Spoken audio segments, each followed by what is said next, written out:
Hello, I'm Dean Barber, and this is Consultant in a Closet. Today's video blog is entitled Stereotyping Places. We do that too. It is not just bigoted people who use stereotypes. Psychologists say that we all categorize or stereotype pretty much all the time without knowing it. This is because our brains are wired to do so automatically. And it goes beyond prejudging people by race, age, and gender, which is wrong and dangerous. I also believe we stereotype places. A few years ago, an economic developer in Ohio told me there were factory workers in Alabama going to work without shoes. My response was, I lived in Alabama for 23 years, and the only places where I saw people going barefoot was at the beach. His statement revealed a certain preconceived notion of people and place that he knew nothing about. Again, we all process and categorize information to make sense of the world.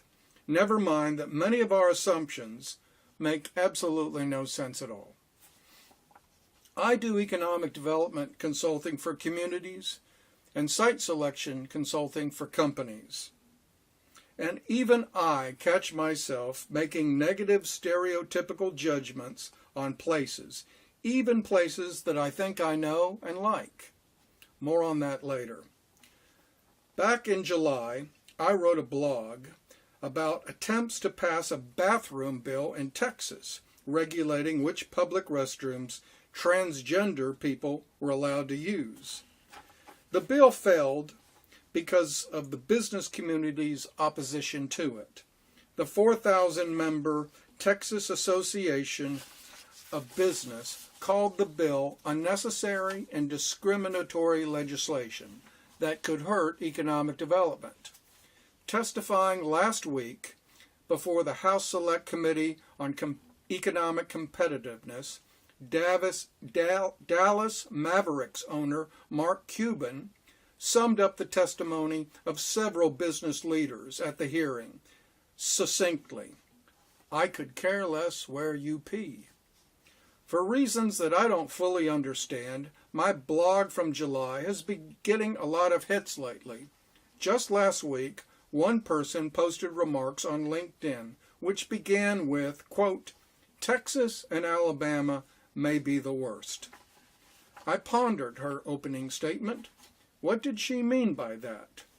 Certainly both states have had a long history of institutional racism, but to categorize them as, quote, the worst, was she unfairly stereotyping them? Trust me, Texas is not about to secede from the Union, despite some knuckleheads who make noise on that issue. And not everyone in Alabama wants embattled GOP candidate Roy Moore, what are we up to, 9 women now, to become a U.S. Senator. Texas, where I have lived for the past 8 years, exudes an air, a brand of confidence, growth, brashness, and braggadocio. In his closing speech at the Republican National Convention in 2004, President George W. Bush said, quote, some folks look at me and see a certain swagger. In Texas, we call it walking. Adding to that mystique, a New York Times writer living in Houston wrote, quote, you don't just move to Texas. Texas moves into you. And strangely, there is some truth to that.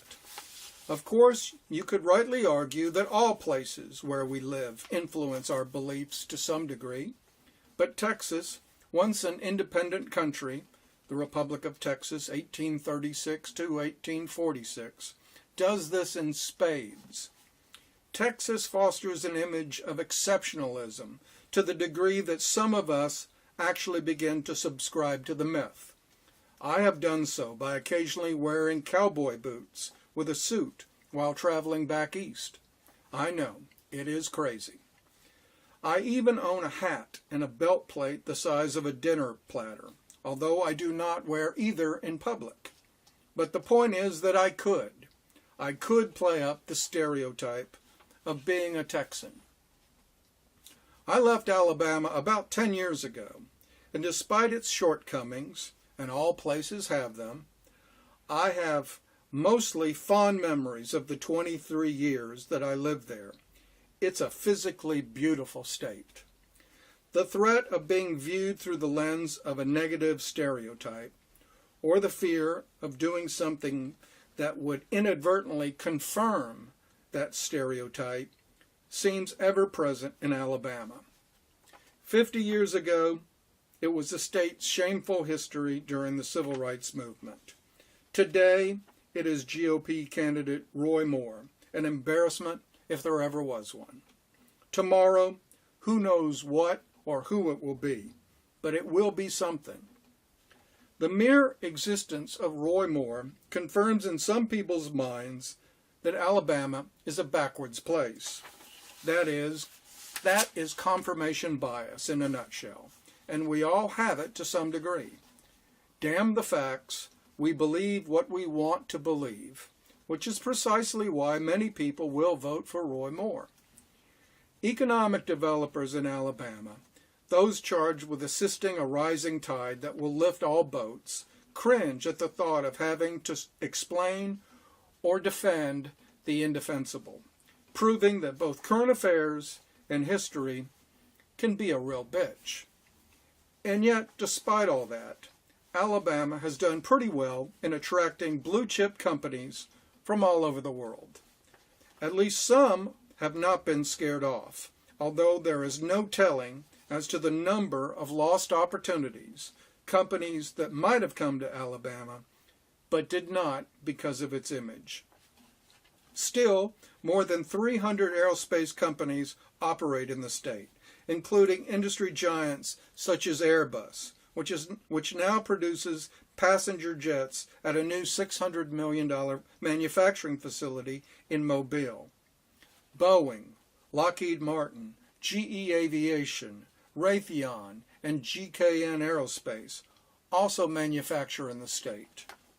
So far this year, aerospace companies have unveiled plans to invest at least $500 million and bring more than 2,200 jobs to Alabama in new facilities or expansions of existing operations.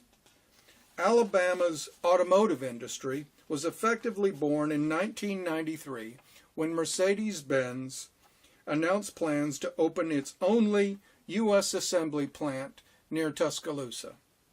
Since then, Honda, Hyundai, and Toyota, as well as about 160 automotive suppliers, have established operations in the state. In 2016, Alabama automakers produced more than 1 million cars and light trucks. The automotive sector employs about 40,000. I recently spent 4 days in Alabama, 3 of which were for business purposes, the 4th devoted to craft beer. Birmingham now has 6 craft beer distilleries, and catching up, of course, with old friends.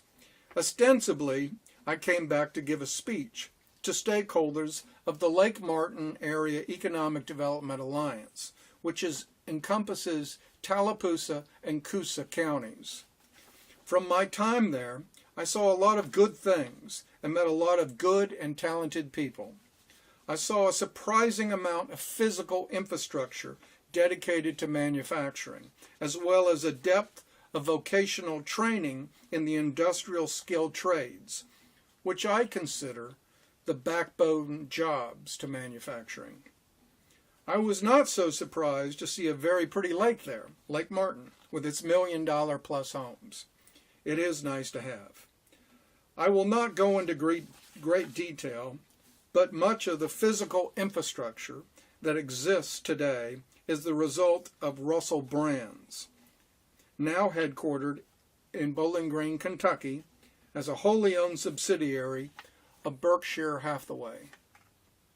Russell was founded in 1902 in Alexander City, the county seat of Tallapoosa County, and rose to become the dominant employer in the region.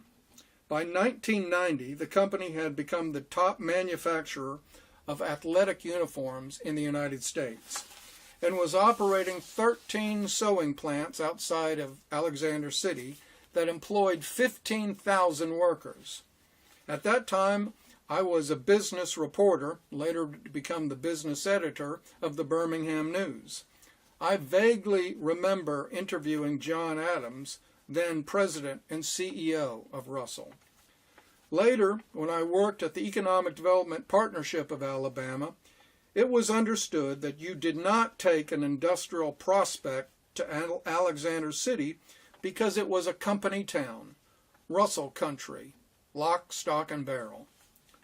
Those days are long gone. Today, Russell is but a shell of its former self, employing less than 400 people in Alexander City. On September 28th, Russell said it would be getting out of the team uniform manufacturing business after 115 years and would focus on the consumer apparel market. Back in Alexander City, many of the sewing plants have been torn down, giving a war-torn, almost Walking Dead appearance to certain areas. But the utility infrastructure remains, as does an empty but impressive-looking 85,000 square foot corporate headquarters building, which can be had for a song. In short, there are some very good opportunities there. Today, Coosa and Tallapoosa counties continue their legacy in manufacturing, albeit in a different form. There are now 5 automotive manufacturers, principally Korean, as the region sits midway between the Hyundai assembly plant in Montgomery, Alabama, and the Kia assembly plant in West Point, Georgia. Somewhat surprising is that the starting wages for the production workers at these Korean supplier plants in Tallapoosa County is only $9 an hour, essentially ensuring those employees to be working poor. But I am optimistic as to the future of the region, and not just because I was brought there to give a speech. The manufacturing tradition, the extensive physical infrastructure, and robust vocational training offered at Central Alabama Community College should give this place a competitive advantage. I did not know this prior to my visit. I was under the mistaken belief that not much was left or happening with the departure of Russell. In short, I had stereotyped this place as being largely dead, another casualty community to an industry going offshore. Just as it is wrong to stereotype people, the same thing can be said for places. If you give people and the places where they live the proper spotlight, chances are you will be surprised by what you see. It may not be what you are looking for, but it is still a value. I'm Dean Barber, and I'll see you down the road.